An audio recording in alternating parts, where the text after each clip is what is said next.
నమస్తే. కరీంనగర్లో మొత్తానికైతే హిందూ ఏకతా యాత్ర బండి సంజయ్ గారి సారథ్యంలో సూపర్ సక్సెస్ అయింది. పరేడ్ గ్రౌండ్ లో మోడీ గారి సభ ఇలా సక్సెస్ అయిందో ఇక్కడ అదే స్థాయిలో హిందూ ఏకతా యాత్ర సక్సెస్ అయింది. ఈ ఏకతా యాత్ర వీక్షించేందుకు బండి సంజయ్ గారికి మద్దతుగా హైమారెడ్డి గారు వచ్చారు, బీజేపీ స్టేట్ లీడర్. అక్క నమస్తే. చెప్పండి, ఎలా ఉంది మొత్తానికి బండి సంజయ్ గారి పవర్ కరీంనగర్లో చూస్తున్నారు, ఎలా ఉంది?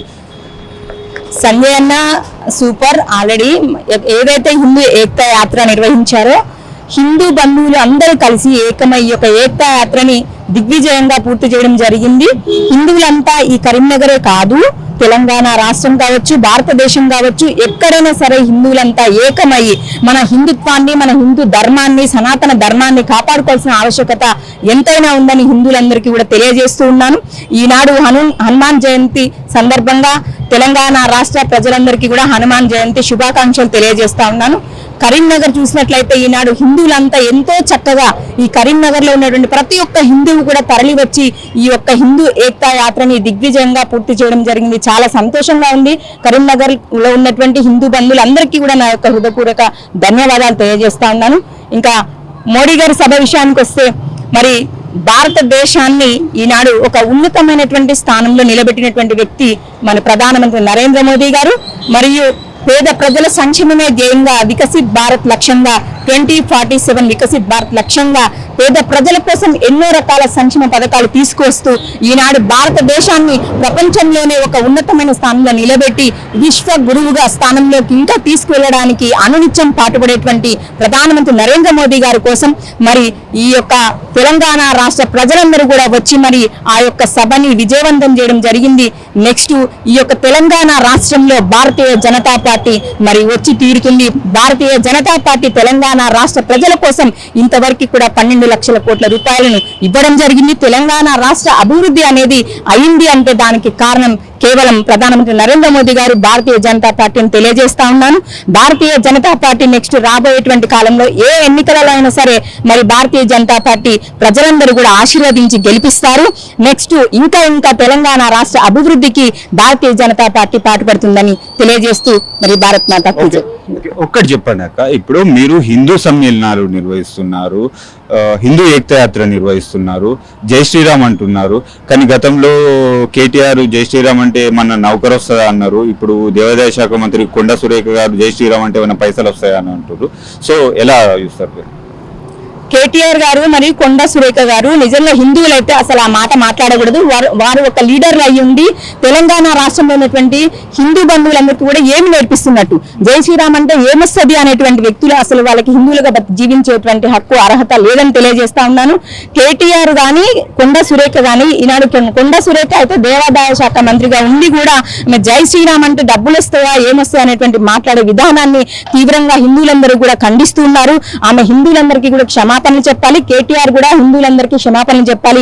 ఆమె దేవాదాయ శాఖ మంత్రిగా అసలు మరి ఉండడం కూడా చాలా తప్పైన పని. ఆమె ఇమీడియట్ గా రాజీనామా కూడా చేయాలని తెలియజేస్తా ఉన్నాను. ఇలాంటి వ్యక్తులకు హిందువులు ఎప్పుడు కూడా ఇబ్బంది పడరు. ఇలాంటి వ్యక్తుల్ని ఎలా బుద్ధి చెప్పాలో తెలంగాణ రాష్ట్ర ప్రజలు కావచ్చు, హిందూ బంధువులందరికీ కూడా మరి ఆ సమయం వస్తుంది, ఖచ్చితంగా బుద్ధి చెప్పి తీరుతారని తెలియజేస్తా ఉన్నాను.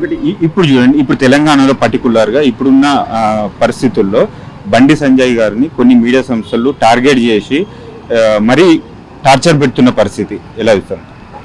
ఏమి లేదు, బండి సంజయ్ అన్న ఏ మీడియా ఏ ఇబ్బందులు పెట్టినా కూడా భయపడేటువంటి వ్యక్తి కాదు. గుండెలు ఎదుర్కొని గుండె ముందు పెట్టి మరి ఎదుర్కొనేటువంటి వ్యక్తి బండి సంజయ్ అన్న గారు.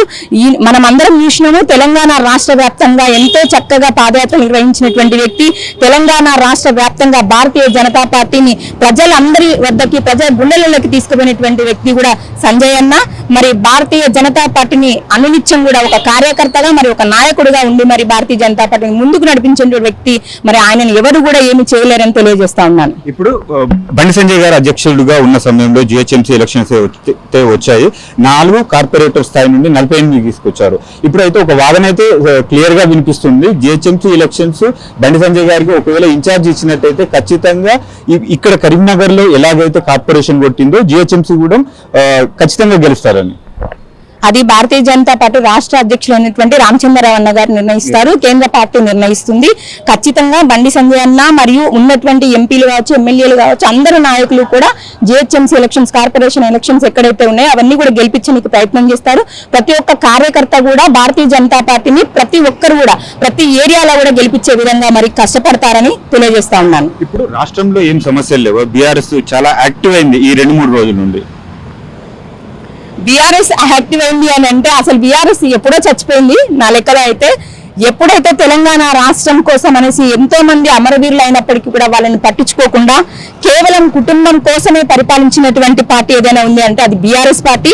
కేవలం వాళ్ళ కుటుంబం కోసం, అంటే వాళ్ళ బిడ్డకి ఎప్పుడైతే పదవి ఇవ్వగానే ఎమ్మెల్సీ ఎట్లా చేయాలి, ఎలా తెలంగాణ రాష్ట్రాన్ని అప్పులపాలు చేయాలి, పైనుంచి కేంద్రం నుంచి వచ్చేటువంటి నిధులను ఎలా దోచుకోవాలనే ఆలోచన తప్ప ఈ బీఆర్ఎస్ ప్రభుత్వానికి తెలంగాణ రాష్ట్రం కోసం ఎంతో మంది అమరవీరులైనరు, ఎన్నో త్యాగాల ఫలితంగా వచ్చినటువంటి ఈ తెలంగాణలో మహిళలు, యువతీ యువకులు, వృద్ధులు అందరికీ కూడా మేము ఇచ్చినటువంటి హామీ నెరవేరుస్తామని ఎప్పుడైతే నెరవేర్చకుండా 8 లక్షల కోట్ల అప్పు చేసిండ్రో ఆనాడే ఈ తెలంగాణ రాష్ట్రంలో బీఆర్ఎస్ ప్రభుత్వం చచ్చిపోయింది. బీఆర్ఎస్ ప్రభుత్వం ఎక్కడా కూడా కనబడడం లేదు. లాస్ట్ గా ఒక్కటి చెప్పండి, 2.5 ఏళ్ల కాంగ్రెస్ పాలన చెప్పండి, కవిత పెట్టిన టిఆర్ఎస్ పార్టీని ఎలా ఇస్తారు?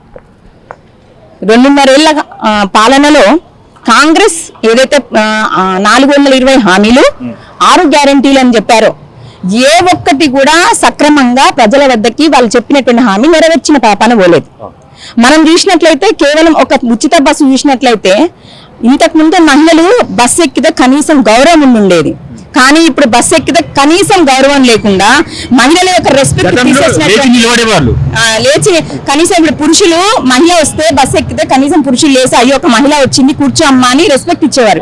కానీ ఈ పథకం ఎప్పుడైతే ఉచిత బస్సు అని పెట్టిండ్రో రేవంత్ రెడ్డి గారు కాంగ్రెస్ ప్రభుత్వము, ఆ దెబ్బతోటే మహిళలకు ఉన్న గౌరవం కూడా పోయింది.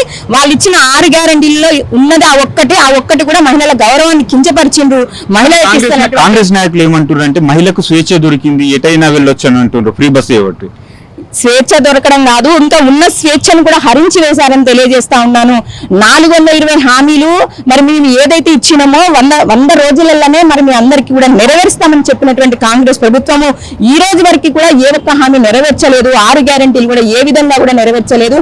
కాంగ్రెస్ ప్రభుత్వం అన్ని రకాలుగా కూడా వైఫల్యం పొందింది.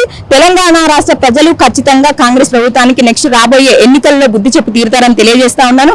ఇంకా కవిత అయితే వాళ్ళ ఇంట్లో ఉన్నదా మరి బయటకు వచ్చింది అన్నది ఆమెకి ఇంకా క్లారిటీయే లేదు. ఆమె ఆల్రెడీ అన్ని దందాలు చేసి ఆల్రెడీ తెలంగాణ రాష్ట్ర ప్రజలకు కవిత గురించి తెలుసు. ఆమె ఏ పార్టీ పెట్టినా పెట్టకపోయినా కవిత అంటే లిక్కర్ రాణి అని అందరికీ తెలిసిన విషయమే. ఆమె పార్టీ పెట్టినంత మాత్రం ఇక్కడ ఒరిగేదేం లేదు. తెలంగాణ రాష్ట్ర ప్రజలకు భారతీయ జనతా పార్టీ అయితేనే అన్ని రకాల సంక్షేమ పథకాలు అందిస్తారు, తెలంగాణ రాష్ట్ర అభివృద్ధి చెందుతుంది అనే విషయం అందరికీ అర్థమైంది. కాబట్టి నెక్స్ట్ రాబోయేది కవితమ్మ అంటున్నారు. కవితమ్మ అని అంటుంది కానీ కవితమ్మ అనేది జస్ట్ పేరుకు మాత్రమే. ఆమె మహిళల కోసం ఎక్కడా కూడా కొట్లాడింది లేదు. ఇప్పుడు మరి రేవంత్ రెడ్డి గారు 2008 మహాలక్ష్మి పథకం అన్నాడు, ఇంతవరకు కూడా ఇయ్యలేదు. మరి కవితకి ఎక్కడ కొట్లాడింది పోయి? కవితమ్మ అయిందేమో ఇప్పుడు. కవితమ్మ ఎక్కడ, నేను అందరూ నా బిడ్డలే అని మాట్లాడినటువంటి కవితమ్మ బిడ్డల కోసం ఏం చేసింది? ఎక్కడైతే అనవల్లే, ఎక్కడ చూసినా వాళ్ళ కుటుంబం ఏదైతే 10 సంవత్సరాలు పరిపాలించిందో మరి ఆనాడు ఈ కవితమ్మ ఎందుకు మరి కేసీఆర్ గారు ఎందుకు ఇలా చేస్తున్నారు? మీరు తెలంగాణ రాష్ట్ర ప్రజలకు ఇచ్చిన హామీలు ఏ ఒక్కటి కూడా ఎందుకు నెరవేర్చట్లేదు?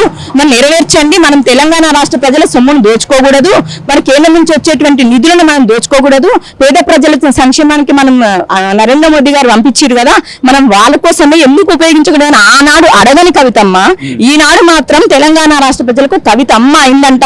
ఆమె అందరినీ ఉద్ధరించడానికి ఈనాడు పార్టీ పెట్టినా అని చెప్తుంది. కానీ తెలంగాణ రాష్ట్ర ప్రజలకు తెలుసు ఎవరేంటనేది తెలుసు, ఎవరికి ఎలా బుద్ధి చెప్పాలో కూడా తెలుసు అని తెలియజేస్తాను. ఒకటి చెప్పండి, ఇప్పుడు స్థానిక ఎలక్షన్స్ అయితే రాబోతున్నాయి, ఎంపీటీసీ జెడ్పీటీసీ ఎలక్షన్స్ రాబోతున్నాయి, ముఖ్యంగా జిహెచ్ఎంసీ ఎలక్షన్స్ రాబోతున్నాయి. తెలంగాణ ప్రజలకు ఏం చెప్పబోతున్నారు? నెక్స్ట్ రాబోయే ఎలక్షన్స్ లో తెలంగాణ రాష్ట్ర ప్రజలందరికీ కూడా తెలుసు ఇప్పుడున్నటువంటి కాంగ్రెస్ ప్రభుత్వం కావచ్చు, గత ప్రభుత్వమైనటువంటి బీఆర్ఎస్ ప్రభుత్వం కావచ్చు ఏ విధంగా అయితే మోసం చేసిందో తెలంగాణ రాష్ట్ర ప్రజలు చూశారు, అనుభవించారు. కాబట్టి నెక్స్ట్ ఖచ్చితంగా భారతీయ జనతా పార్టీని గెలిపించుకుంటారు. నెక్స్ట్ భారతీయ జనతా పార్టీ వచ్చి ఇంకా తెలంగాణ రాష్ట్ర ప్రజలకు ఉన్నటువంటి అన్ని రకాల సంక్షేమ పథకాలు అందుతాయనే ఉద్దేశంతో ఖచ్చితంగా భారతీయ జనతా పార్టీని గెలిపిస్తారనే మరి ఉద్దేశం తెలియజేస్తా ఉన్నాను. థాంక్యూ.